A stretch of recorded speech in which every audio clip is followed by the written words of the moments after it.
chegou a hora da nossa reportagem especial. Há 30 anos, objetos voadores não identificados foram perseguidos por aviões caça da Força Aérea Brasileira nas áreas de São Paulo e do Rio de Janeiro. Você vai conhecer agora gravações inéditas desse episódio, que ficou conhecido como a Noite Oficial dos OVNIs. Foi assim que o Fantástico deu a notícia.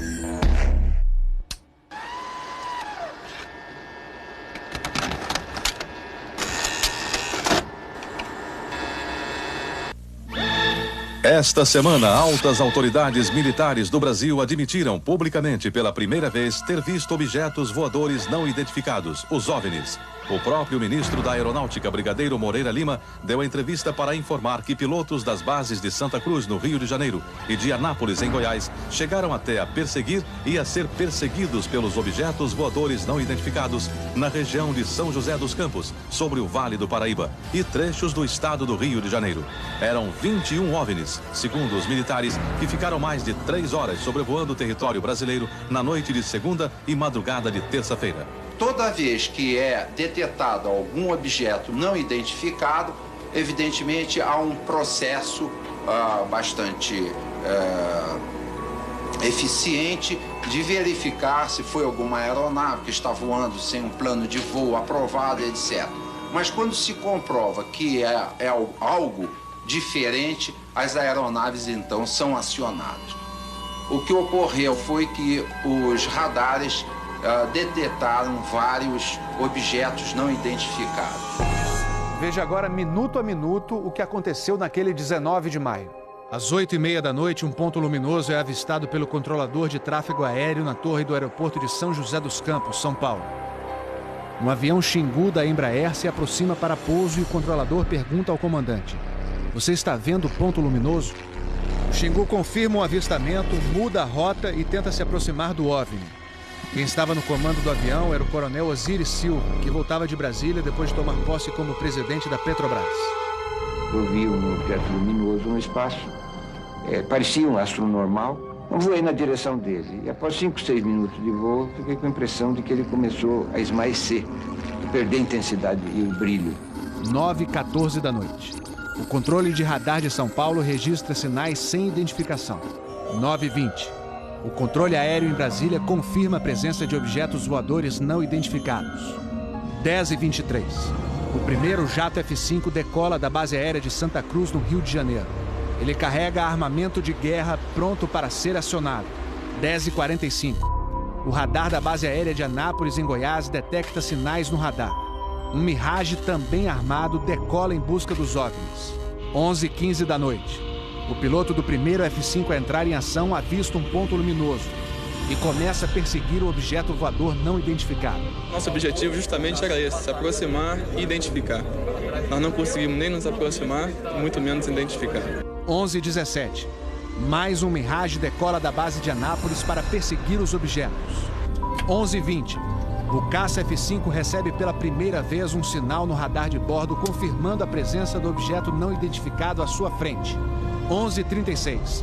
O terceiro Mirage sai da base de Anápolis, mas não consegue contato visual com os OVNIs. Naquela noite, 5 jatos da Força Aérea foram acionados e retornaram sem conseguir se aproximar dos objetos. Os radares do Sindacta em Brasília registraram um total de 21 sinais desconhecidos no céu do Brasil. O grande personagem dessa história foi o controlador de voo que estava na torre de São José dos Campos. O sargento Sérgio Mota da Silva, que aparece nessa foto tirada na torre de São José poucos dias depois do incidente, foi quem deu o primeiro alerta sobre OVNIs. 30 anos depois, Sérgio, que hoje é controlador de voo civil, deu a primeira entrevista para uma TV. Ele preferiu não mostrar o rosto. Tem alguma coisa aqui no setor noreste de São José? Um farolzinho por lá? Eu estou olhando bem, o bicho está parado. Só que tem desce, vai para a esquerda e para a direita. Está paradinho lá. Estou olhando, não é estrela não.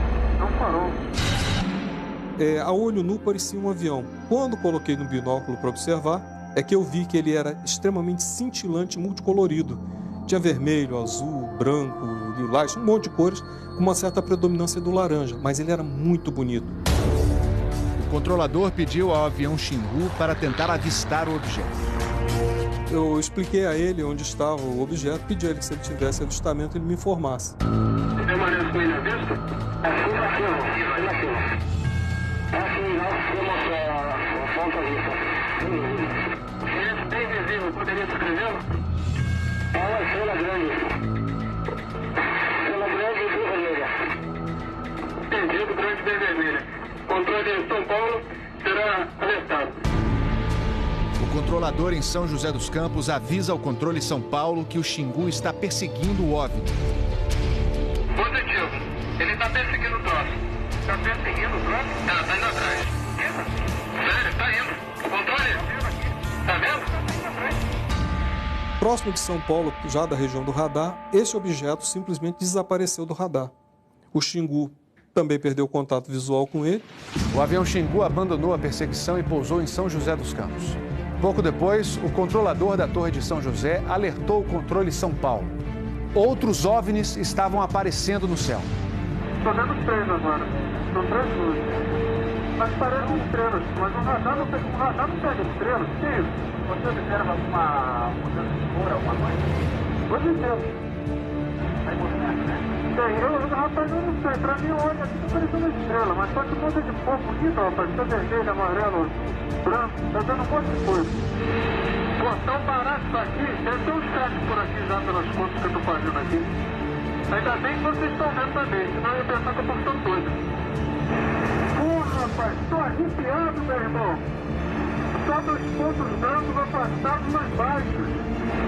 Estão entrando no alinhamento da pista. Além da cidade.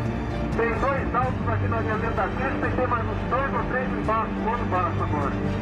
Continuam se movimentando. Coisa linda, meu irmão. Pô, tá ficando bom esse negócio, viu? Tá ficando bom. O controlador Sérgio Mota da Silva faz uma revelação surpreendente. Ele tentou fazer contato com os OVNIs usando as luzes de balizamento da pista de pouso. Se eu aumentava o brilho do balizamento das luzes do balizamento, aliás, eles se afastavam. E se eu diminuía a intensidade das luzes do balizamento, eles se aproximavam. Pareciam responder de modo inteligente aos sinais que eu fazia com as luzes da pista de pouso e decolagem. O controlador Sérgio fala com o controle aéreo em Brasília. Fala, Brasília. Brasília? Boa noite, bem-vindo ao Festival dos Discos Voadores. É uma loucura isso aqui, cara. Pô, os que eu pude ver mudavam de cor o tempo todo. Vermelho, amarelo, azul, lilás, aquele festival de cores. As ocorrências terminaram já perto do nascer do dia, lá pelas 4 e pouco, 5 horas da manhã. Os últimos objetos foram vistos. Como é que tá a situação aí? Pô, rapaz, isso aqui foi um festival. E agora, como é que tá? Agora eu não cheguei a ver mais não. Você não informa nada, não? Positivo. Mas você não viu nada, não está nada. Positivo. O Fantástico também teve acesso às gravações das conversas entre os pilotos e a defesa aérea. Um desses pilotos era o capitão Armindo de Souza Viriato. Veja agora como foi que ele perseguiu um OVNI com armamento pronto para ser usado. Eu tenho contato. Convite? Estou em contato. Prossiga nesse contato, caçador. 7. Caçador passando a Rojão. 7. Caçador passando a Rojão. No código dos pilotos, isso quer dizer que o caçador, o avião caça, entrou na situação Rojão. O míssil está pronto para disparar. Prossiga nesse contato. Bom, tem Judite agora. 7. Judite significa que o alvo está no radar. Ou seja, o piloto pode atirar se for autorizado pela defesa aérea. Mas neste momento, o alvo se afasta em alta velocidade. Está aumentando. Aumentando a distância, confirma. Afirmativo. A distância está aumentando de novo aqui. 7. Passando rápido. Comportamento muito estranho, ok? O capitão Viriato falou sobre a incrível velocidade dos OVNIs numa entrevista ao Fantástico. Essa aceleração, o radar de Brasília chegou a pegar na época de defesa aérea, deu aproximadamente Mach 15. Isso aí daria em torno de 15 mil km por hora. 15.000 quilômetros por hora é uma velocidade muito acima dos jatos mais rápidos do mundo, que chegam no máximo a 4.000 quilômetros por hora. Um documento confidencial do Comando de Defesa Aérea de junho de 1986 concluiu: os objetos produziram ecos nos radares do sistema de defesa e também nos jatos que perseguiram os OVNIs. Houve contato visual dos pilotos. Os objetos atingiram velocidades supersônicas e mostraram capacidade de acelerar e desacelerar de modo brusco. E a principal conclusão do relatório: os fenômenos são sólidos e refletem inteligência, pela capacidade de acompanhar e manter distância dos observadores, como também voar informação. Não foi possível identificar a origem dos objetos. Foram esses dois ufólogos, pesquisadores de OVNIs, que conseguiram no Arquivo Nacional em Brasília a liberação gratuita dessas gravações. O fenômeno OVNI é real, existe, e o governo sabe disso, as Forças Armadas sabem disso. Essa documentação sendo exposta para o público permite que as pessoas entendam que isso não é brincadeira. Não tem como a gente falar que seriam naves extraterrestres, né? Eram objetos voadores não identificados. Não podemos dar qual a procedência deles, qual a origem. É alguma coisa inexplicável do nosso ponto de vista tecnológico à época e mesmo ainda hoje. Brasília? Boa noite, bem-vindo ao Festival dos Discos Voadores.